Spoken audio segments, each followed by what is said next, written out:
Hi there, John Howard here on behalf of Jumbo Tales, my public policy blog. I wanted to do a video blog today entitled Brexit for Americans. And let me show you why I have such interest in that. It's my great visual aid. As Mike Rosen, a local Denver radio personality, likes to say, let me tell you where I sit before I tell you what I think. And I'm a dual citizen because of my family's immigration to the United States on my mother's side after World War II. I was eligible to apply for a British passport. And so I have that unusual direct connection. I also spent time as a student at Oxford. We have, on mom's side, a lot more cousins in Britain than we have in the United States, that's for sure. And so my interest in Britain is not so much one of a British citizen, because I only vote in U.S. elections. I only, that's my supreme loyalty is to the United States. But I'm very proud of my family's sacrifice in World War II in the defeat of Nazi Germany. I'm very proud of my English family and what they've accomplished in building up a really neat family and way of life out in Somerset. So I'm more patriotic about Britain than the average Briton, where it's not terribly proper to be patriotic. So that's, that only tells that part of the story, though. This passport gets me a lot of benefits as long as Britain stays in the European Union. Right now I can fly into London, and while all the Americans have to stand in those long lines for tourists, I zip right to the front, and that's great. But the same thing happens if I land in Charles de Gaulle in Paris, or if I land in Frankfurt in Germany, or in Copenhagen, or in Oslo, or any of the European Union countries, or their closely related countries to the European Union like Norway. And it's a great benefit. I can live and work in those countries. And so it's why I wanted, not terribly enthusiastically, but certainly from a personal standpoint, I wanted Britain to stay in the Union. I was a Remainer, is the term they use in Britain. But leave one, and one decisively, 52 to 48%. There's a lot of detail in there I'd love to talk with folks about if you have interest, but it's not worth going into for the main point, which is, why is Brexit so confusing? It's not just confusing in Britain. I think Americans are confused by it as well. And at the heart of it is, this is something I like to talk about in my blog, is just the bad business model that we have right now for media. And as I've talked about before, the media in the United Kingdom and in the United States is really driven for stories that drive division. Stories about fights, stories about controversial issues, positive stories about achieving things and the mundane achievements of government or the mundane achievements of people. Less interest, unless it's got some connection to those divisive issues. And Britain's press is more virulent than the American press, for certain, and has that tradition. And so on the Brexit stories, it threw gasoline on every component that had anything to do with immigration, so then it could write stories about racism. It threw gasoline on every story about class issues, so immigrants that, for example, were taking English jobs in London, apprenticeships in trades like plumbing, electricity, and all those types of things.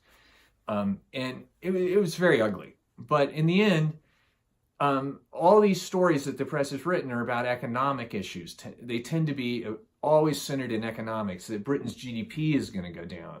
We were told that if the vote even went forward, Britain's GDP would drop 3 or 4%. And certainly it looks to be hurt, but it's still one of the most vital economic engines in Europe. It's chugging along, muddling along like the British like to do, certainly competing really well against Europeans, if not as well against the United States. And so those economic issues don't resonate. And I think that's where you get so much confusion, because the press writes almost exclusively about that. And yet it doesn't seem to be relevant in Parliament. It doesn't seem to be relevant in the polling. So what is it about? Why did 52% of the population leave? If you had a second referendum today, that those numbers are pretty much the same. So why is that if it's such a dire economic world? And I think the answer is it's not about economics. It's about freedom.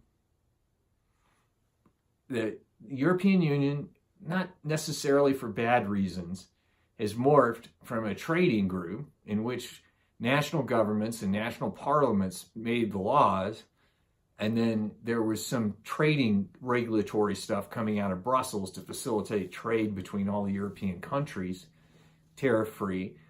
And gradually over the last 20 years, more and more of it has become about political union, to the point now where you have German and French politicians and others openly talking about a super federal government in Brussels and the extinguishment of national parliaments like Britain's government in Westminster, in London. And again, not for the bad or evil reasons, the continental countries have a very different legal political tradition to the British system.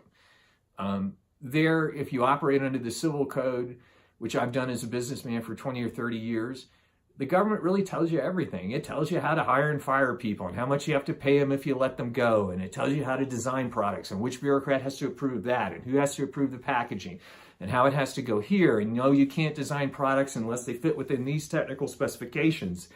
And that's just not the British tradition. It's much more like in the United States, where you're in a light regulatory environment where individual citizens have the right to go into court to challenge government action. It's just a very different system. And so not for bad reasons, Britain is coming out, because its system of government, its traditions, which go back well over 1,000 years, what unites them is just being infringed too much. And that is the fundamental reason. And think about our own revolution. Can you imagine in 1776 if the papers were saying, well, if you have a revolution, you're going to have to suffer for 10 years. And you're going to have economic calamity and a lot of debt to pay off for another 20 years. It had no impact. It wouldn't have any impact because the American Revolution was about freedom. And that's what's going on in Brexit. And you don't have to agree with that, but that is what's happening. So what's going to happen next? I don't think we can truly know whether Britain is going to come out abruptly on March 29th without a deal. If that happens, there certainly is going to be disruption economically. But let's keep in mind the magnitude of what would happen. Britain would begin trading with Europe on the same terms and conditions that the United States trades on with Europe. The same terms and conditions that I traded on for 20 years with Europe. Let me tell you, it's not the end of the world. The tariffs are tiny, and you have to redesign products to fit within all the Brussels regulations, but that'll be easy for Britain because they're already pretty much aligned. So it's also important to keep in mind who we're talking about. These are the people that stood alone against Nazi Germany from June of 1940 to June of 1941. They suffered huge destruction, mammoth death, including half my family, and I can tell you, they are not going to be overwhelmed by having to adjust their trading terms. It's just a silly argument, and it doesn't work because it just doesn't keep in mind the essential character of the British people and the British Parliament and the British system. So we'll see what happens. My guess is that this is going to be kind of a really fun period of time to watch, but just keep in mind, the only issues that matter are freedom and sovereignty. Thanks a bunch. Talk to you soon.